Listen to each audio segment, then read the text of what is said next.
رجب کا احترام کرنا یہ اللہ کو کتنا محبوب ہے۔ حضرت عیسیٰ روح اللہ علی نبینا علیہ الصلوۃ والسلام کے دور کا میں آپ کو ایک واقعہ سناتا ہوں کہ ایک شخص تھا، ایک مدت سے ایک عورت کے بارے میں اس کے دل میں برے خیالات تھے، اور ایک بار اس کو موقع ملا، اس عورت پر اس نے کنٹرول حاصل کر لیا۔ قریب تھا کہ وہ گناہ کرتا، اس نے دیکھا کہ لوگ چاند دیکھ رہے ہیں، تو پوچھا یہ مسلمان، وہ مسلمان بھی نہیں تھا، غیر مسلم تھا، تو اس نے کہا یہ لوگ کس چیز کا چاند دیکھ رہے ہیں، کس مہینے کا چاند دیکھ رہے ہیں؟ تو کہا مسلمان جو ہیں رجب کے مہینے کا چاند دیکھ رہے ہیں۔ اللہ اکبر! جب اس نے سنا کہ رجب آ گیا ہے، وہ اس عورت سے دور ہو گیا، گناہ سے باز رہا۔ اللہ کریم نے حضرت عیسیٰ علیہ السلام پر وحی بھیجی کہ اے عیسیٰ اس شخص کے پاس جاؤ، اس سے ملاقات کرو۔ جب آپ اس کے پاس گئے، اپنی تشریف آوری کا سبب بیان کیا۔ اللہ اکبر! جب اس نے سنا، اس کا دل نور اسلام سے جگمگا اٹھا، کلمہ پڑھ کر مسلمان ہو گیا۔ تو پتہ یہ چلا کہ پہلے زمانے میں صرف مسلمان نہیں، غیر مسلم بھی اس مہینے کا ادب کیا کرتے تھے۔ رجب کے ورڈز کتنے ہیں؟ 3، را، جیم اور با۔ سبحان اللہ! علماء کہتے ہیں اس کی انٹرپریٹیشن بڑی خوبصورت علماء نے بیان کی۔ را سے مراد رحمت الہی، جیم سے مراد بندے کے جرم، با سے مراد بر یعنی بھلائی۔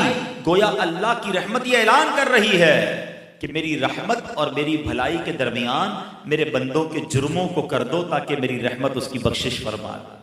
This is the time to repentance۔ رجب توبہ کا مہینہ۔ سبحان اللہ! رجب کے بارے میں آتا ہے کہ رجب اللہ کا مہینہ ہے، احادیث میں ملتا ہے رجب اللہ کا مہینہ ہے۔ آقا فرماتے ہیں الشعبان شہری، شعبان میرا مہینہ ہے اور رمضان میری امت کا مہینہ ہے۔ تو یہ بہت خوبصورت سیکوینس شروع ہو رہی ہے۔ یہ مہینے ضائع کرنے والے نہیں، ہاں یہ مہینے اللہ کی رحمت کو لوٹنا ہے اس مہینے میں۔ اور سبحان اللہ! ایک بہت خوبصورت بات میں بتاؤں کہ نبی پاک علیہ الصلوۃ والسلام فرماتے ہیں 5 راتیں ایسی ہیں جس میں دعا رد نہیں ہوتی۔ حدیث پاک فرمایا رجب کی پہلی رات، 15 شعبان شب برات جو ہوتی ہے، ٹھیک ہے، پھر فرمایا جمعرات اور جمعے کے درمیان کی رات، نمبر 4 عید الفطر کی چاند رات، نمبر 5 عید الاضحیٰ کی چاند رات۔ اور رجب کے روزوں کی تو کیا بات ہے، احادیث میں یہ فضیلت آتی ہے جو رجب میں پہلے دن کا روزہ رکھے، پہلے رجب کا 3 سال کے گناہوں کا کفارہ ہے، دوسرے دن کا روزہ رکھے 2 سال کے گناہوں کا کفارہ، اور تیسرے دن کا روزہ رکھے تو 1 سال کے گناہوں کا کفارہ۔ پھر پورا رجب جو ہے وہ ہر روزہ جو ہے وہ 1 مہینے کے گناہوں کا کفارہ ہے۔ اب تو سردیوں کے دن ہیں، ویسے ہی ہم میں سے کئی لوگ لیٹ لنچ کرتے ہیں، 6 سوا 6 بجے افطار ہو جاتا ہے، ہو سکے تو نفلی روزے رکھیں، یہ عبادت کا مہینہ ہے۔ علامہ صفوری رحمۃ اللہ تعالی علیہ فرماتے ہیں کہ رجب بیج بونے کا مہینہ ہے، شعبان پانی ڈالنے کا مہینہ ہے، اور رمضان فصل کاٹنے کا مہینہ ہے۔ اور بڑی خوبصورت اس کی تفصیل بیان فرماتے ہیں کہ جو بندہ رجب میں عبادت کا بیج نہیں بوتا، شعبان میں ان بیجوں پر اپنے آنسوؤں سے پانی نہیں ڈالتا، آبیاری نہیں کرتا، وہ رمضان میں رحمت کی فصل کیسے کاٹ سکے گا؟ تو this is the time to prepare yourself. یہ تو وقت آ گیا مسجد کی طرف آنے کا، تلاوت کرنے کا، روزے رکھنے کا۔ اگر کوئی دوری ہو گئی ہے عبادت سے تو پھر جڑ جائیں، اور رحمتوں والے مہینے شروع ہو رہے ہیں۔ تو اے میرے پیارے اسلامی بھائیوں، اللہ کرے کہ ہم رجب میں اللہ کی عبادت کر کے، اپنے گناہوں کی معافی مانگ کے ہم اس رجب کو اس طرح گزاریں۔ اور رجب میں ایک اور کام کرنے کا بڑا زبردست میں آپ کو بتا دوں کہ نبی پاک علیہ الصلوۃ والسلام فرماتے ہیں، حضرت عبداللہ ابن زبیر رضی اللہ عنہ سے روایت ہے کہ جو ماہ رجب میں کسی مسلمان کی پریشانی دور کرے، اللہ عز و جل اس کو جنت میں ایسا محل عطا فرمائے گا جو حد نظر تک وسیع ہوگا۔ تم رجب کا اکرام کرو، اللہ کریم 1000 کرامتوں کے ساتھ تمہارا اکرام فرمائے گا۔ اللہ کرے کہ ہماری کوئی نماز قضا نہ ہو، ہم اس میں نفلی روزے رکھیں، اس میں درود پاک کی کثرت کریں، استغفار کی کثرت کریں۔ اللہ کا مہینہ ہے، خوب اللہ کی طرف لو لگائیں کہ یا اللہ تیرا مہینہ آ گیا، بندہ بھی تو میں تیرا ہوں، میرے مولا تو میری مغفرت فرما دے۔ اللہ ہمیں اس مہینے کی برکت عطا فرمائے۔ نبی پاک علیہ السلام فرماتے ہیں بے شک صدقہ کرنے والوں کو صدقہ قبر کی گرمی سے بچاتا ہے، اور بلا شبہ مسلمان قیامت کے دن اپنے صدقے کے سائے میں ہوگا۔ جب سایہ نہیں ہوگا، جب بہت گرمی ہوگی، جب بڑی تپش ہوگی، سوچو صدقہ کرنے والا کتنا خوش نصیب ہے، اور وہ اور خوش نصیب ہے جو روزانہ کچھ دنوں کے بعد جب موقع ملتا ہے دیتا ہی رہتا ہے، میرا سایہ بڑا ہو جائے، میں اس گرمی میں کہیں تپش پہ مارا نہ جاؤں۔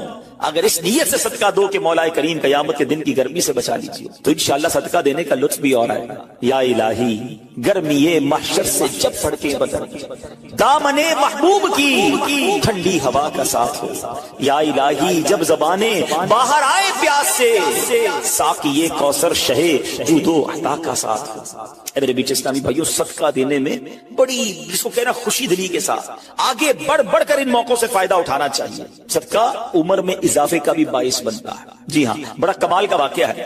حضرت عیسیٰ علیہ السلام کے زمانے میں ایک دھوبی تھا، لوگوں کے کپڑے آپس میں تبدیل کر دیتا تھا۔ لوگوں نے حضرت عیسیٰ علیہ السلام کو اس کے بارے میں بتایا کہ حضور یہ بندہ بڑا گڑبڑ بندہ ہے، سب کے کپڑے ملا دیتا ہے، تو آپ جو ہے اس بندے کے لیے کچھ کیجئے۔ آپ نے اللہ کی بارگاہ میں اس کی ہلاکت کی دعا کر دی۔ وہ بندہ دھوبی اپنے معمول سے گھر سے نکلا، اس کے پاس 3 روٹیاں تھیں۔ ایک سائل آیا تو اس نے ایک روٹی اسے دے دی۔ سائل نے دعا دی، اللہ تعالیٰ تجھ سے آفات سماویہ یعنی آسمانی آفتیں سے تجھے بچا لے۔ دھوبی نے اس دعا سے بڑا متاثر ہوا، ایک اور روٹی دے دی۔ اس سائل نے دعا کی کہ اللہ تعالیٰ تجھے جملہ آفتوں سے محفوظ رکھے۔ اس نے تیسری روٹی بھی دے دی تو دھوبی سے اس سائل نے دعا کی اللہ تعالیٰ تجھے توبہ کی بھی توفیق عطا فرما۔ اب ایک بڑا سانپ جو ہے اس کی گٹھڑی میں داخل ہو چکا تھا، کیونکہ اب اس کی ہلاکت کی دعا ہو گئی تھی۔ اس سانپ کی گویا قدرتی یہ ڈیوٹی لگائی گئی تھی کہ اس دھوبی کو کاٹنا ہے۔ جب دھوبی کپڑے لینے کے ارادے سے اس نے گٹھڑی کے اندر ہاتھ ڈالا تو فرشتے نے اس سانپ کو لوہے کی ایک لگام ڈال دی اور وہ دھوبی سلامتی کے ساتھ واپس آ گیا۔ دھوبی کو پتہ ہی نہیں چلا کیا ہوا۔ لوگوں نے حضرت عیسیٰ علیہ السلام سے عرض کی کہ اے روح اللہ، دھوبی تو صحیح سلامت واپس آ گیا، آپ نے تو اس کی ہلاکت کی دعا کی تھی، آپ تو اللہ کے نبی ہیں، ذرا سنو۔ حضرت عیسیٰ علیہ السلام نے دھوبی کو بلایا، فرمایا بتاؤ تم نے کون سی بھلائی کی ہے؟ کہتا 3 روٹیاں تھیں، تینوں اللہ کی راہ میں صدقہ کی، اور وہ مجھے فقیر جو تھا وہ ہاتھ اٹھا کر جھولیاں اٹھا کر دعائیں دیتا رہا۔ تو آپ علیہ السلام نے سانپ سے پوچھا کہ تم نے اسے قتل کیوں نہیں کیا؟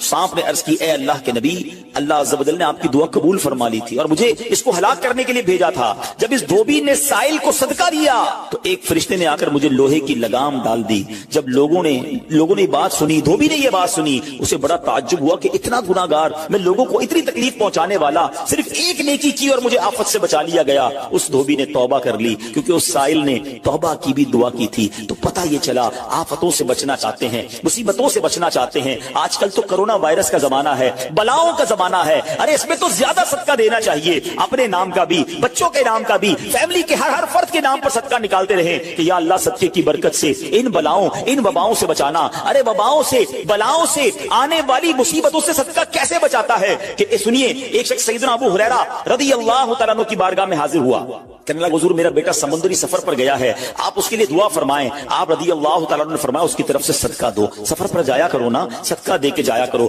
بیٹا یا فیملی کا کوئی فرد سفر پر ہے، صدقہ دو کہ خیر سے واپس آ جائے۔ سیدنا ابو ہریرہ رضی اللہ تعالیٰ عنہ نے فرمایا سمندری سفر پر ہے اس کے لیے صدقہ دو۔ اس وقت سمندر میں موجیں اٹھ رہی تھی، یہاں باپ اور حضرت ابو ہریرہ رضی اللہ تعالیٰ عنہ میں گفتگو ہو رہی ہے، عین اسی وقت ادھر سمندر میں موجیں اٹھ رہی تھی، جہاز ڈوبنے کے قریب تھا، ادھر اس کے والد نے اللہ کی راہ میں صدقہ دیا اور وہاں کہنے والے کو کہتے ہوئے سنا گیا اے سواروں تمہارے لیے سلامتی ہے، بے شک اللہ تعالیٰ نے فدیہ قبول فرما لیا۔ بیٹا سفر سے واپس آیا، اپنے والد کو سارا واقعہ سنایا کہ جہاز موجوں میں تھا، قریب تھا کہ ڈوب جاتا، مگر پھر ایک ندا آئی کہ تمہارے لیے جو صدقہ دیا گیا ہے وہ قبول کر لیا گیا ہے۔ تو اے میرے بیچ اسلامی بھائیوں، میں نے آپ کو احادیث بھی سنائی ہیں، آپ کو واقعات بھی سنا رہا ہوں کہ صدقہ بلاؤں کو ٹالتا ہے، صدقہ بیماریوں کو ٹالتا ہے۔ آپ میں نبی پاک علیہ الصلوۃ والسلام کی زبانی ایک خوبصورت واقعہ آپ کو سناتا ہوں۔ پیارے آقا علیہ الصلوۃ والسلام نے ہی یہ واقعہ صحابہ کرام کو سنایا۔ واقعہ کیا ہے؟ میرے آقا فرماتے ایک عورت کے منہ میں لقمہ تھا، کھانا کھا رہی تھی، ہاتھ میں لقمہ اور منہ میں ڈال لیا،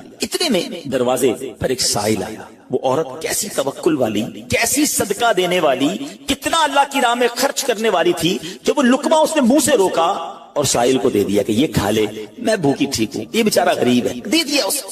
چھوٹی سی بات تھی، ایک لقمہ کیا ہوتا ہے؟ کچھ لوگ یہ کہتے ہیں پیسے ہی تھوڑے جیب میں، 5 10 15 روپے 50 روپے 100 روپے کے صدقے سے کیا ہوگا، میں تو خود غریب ہوں۔ سنو ایک ہی لقمہ تھا نا، دیگ نہیں تھی بریانی کی، ایک لقمہ تھا۔ اور یہ واقعہ سرور کائنات علیہ الصلوۃ والسلام اپنے صحابہ کو سنا رہے ہیں۔ فرمایا وہ لقمہ اس عورت نے روکا اور فقیر کو دے دیا۔